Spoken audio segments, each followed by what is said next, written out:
ছিটকানিতে ছিঁড়ে খুঁড়ে ওরা দেখবে কি আছে ওর মধ্যে। কিন্তু নবীর মেয়ে ফাতিমা সে বলছে আব্বা আপনি তো আমাকে খুলতে বলেননি, আপনি বলেছেন ফাতিমা রেখে দাও কাল সকালে কথা হবে, আমি ওইভাবে রেখে দিয়েছি। বলে নিয়ে এসো।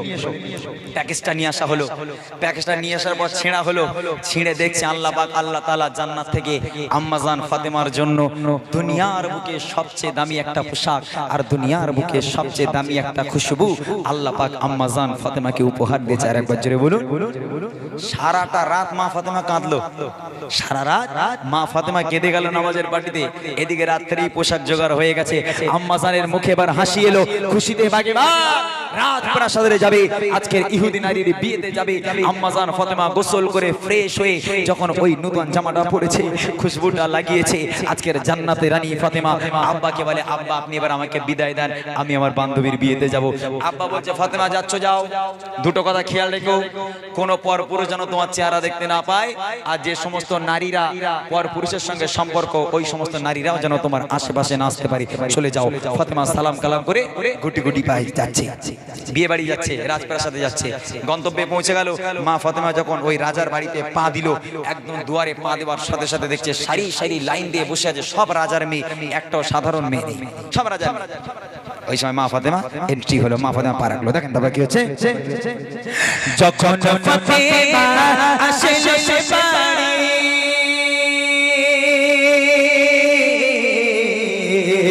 যখন ফাতিমা আসে সে বাড়ি, চমকে ওঠে যত রাজা একই অমর পোশাক ফাতিমা হারিয়ে যায় সব মুখের ভাষা। যখন ফাতিমা আসে সে বাড়ি, চমকে ওঠে যত রাজা একই অমর পোশাক ফাতিমা হারিয়ে যায় সব মুখের ভাষা, হারিয়ে যায় সব মুখের ভাষা। সুবাসে ভরে ভরে দূরে বহুদূর, সুবাসে ভরে ভরে দূরে বহুদূর, শেষের গন্ধে দিবানা, কোথায় রাজা আরে কোথায় বাদশাহ, করে ফাতিমাকে বেঈমানা, করে ফাতিমাকে বেঈমানা। এক ইহুদি নারী ছিল যার বধূ ছিল ফাতিমা, ভালোবাসা সাথে মায়া মমতা ছিল তাদের অনুপ্রেরণা, ছিল তাদের অনুপ্রেরণা।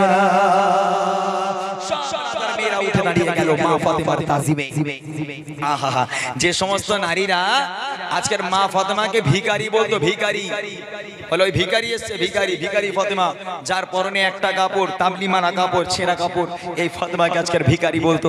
আজকের ওই ফাতিমা এমন একটা পোশাক পরে এসেছে সব রাজা বাদশার মেয়েদের হুঁশ হারিয়ে দিয়েছে।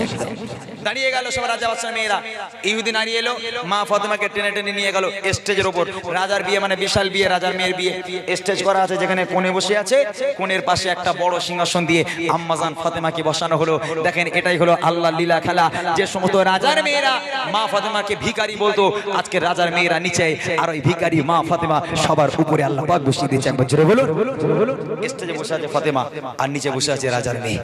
একজন নারী মা ফাতিমার গায়ে টাচ করে বসেছিল, কিছুক্ষণ পরে দেখছে ওই মহিলার গা থেকে এত সুন্দর একটা খুশবু বার হচ্ছে যে খুশবুতে পুরো বিয়ে বাড়িটা মাতোয়ারা হয়ে যায়। এখন ওই রাজার মেয়ে থাকতে পারলো না, ও বলে উঠেছে ফাতিমা বউ একটা কথা বলবো। বলে বলো। বলে রাগ করবে না তো? বলে বলো না। বলে বলতেও খুব খারাপ লাগে, মানে রাজার মেয়েটা ঘ্যাম বেশি না, বলে বলতেও খুব খারাপ লাগে বউ, তা কিছু মনে করো না বলি। বলে বলো। বলে আচ্ছা বাবু তুমি যে জামাটা পরেছো আর তুমি যে সেন্টটা লাগিয়েছো, ওই একবার যদি বলতে কোন দোকান থেকে কিনেছো আর এই বাজারটা কোথায়, তাহলে আমি কালকেই আমার বাপকে পাঠাবো, যতই দাম হোক না কেন বাবু ওই জামা আমি নেবই।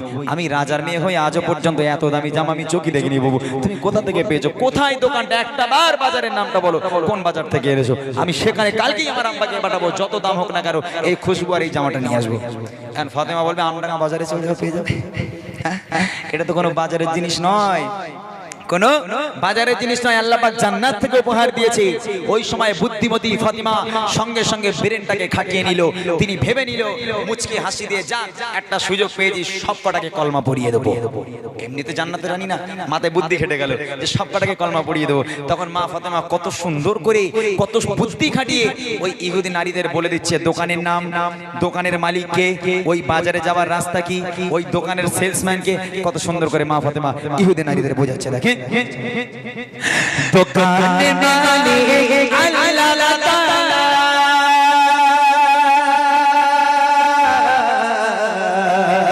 দোকানের মালিক আল্লাহ তাআলা, পৌঁছাছে তার জিবরিল আমিন সেই দোকানে যাবার সময়, ইহদিনাস সিরাতাল মুস্তাকিম। সুবহানাল্লাহ। মা ফাতেমা বলছে যে ইহদিনাস সিরাতাল মুস্তাকিমের পথ ধরে চলে যাও, তাহলে তুমি বাজারটা পেয়ে যাবে। বাজার হলো জান্নাত। আর ওই বাজারে গেলে একটা বড় দোকান পাবে, সেটা হলো এই কাপড়ের দোকান। আর ওই দোকানের মালিক হচ্ছে আল্লাহ। ওই আল্লাহকে ধরো, তুমি দুনিয়ার সব দামি জিনিস পেয়ে যাবে। তাহলে চলতে কোথায় বললো? ইহদিনাস সিরাতাল মুস্তাকিমের পথে।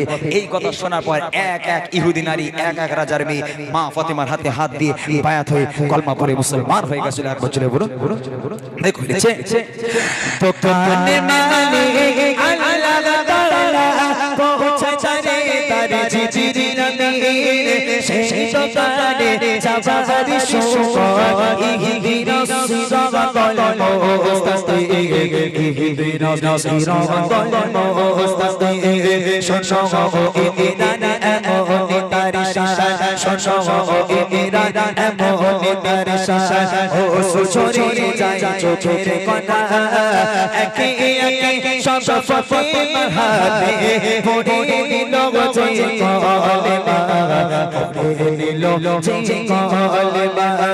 এক ইহুদি নারী ছিল, বন্ধু ছিল মা ফাতেমা, ভালোবাসা প্রেম মায়া মমতা ছিল তাদের অনুপ্রেরণা, ছিল তাদের অনুপ্রেরণা, ছিল তাদের অনুপ্রেরণা, ছিল তাদের অনুপ্রেরণা।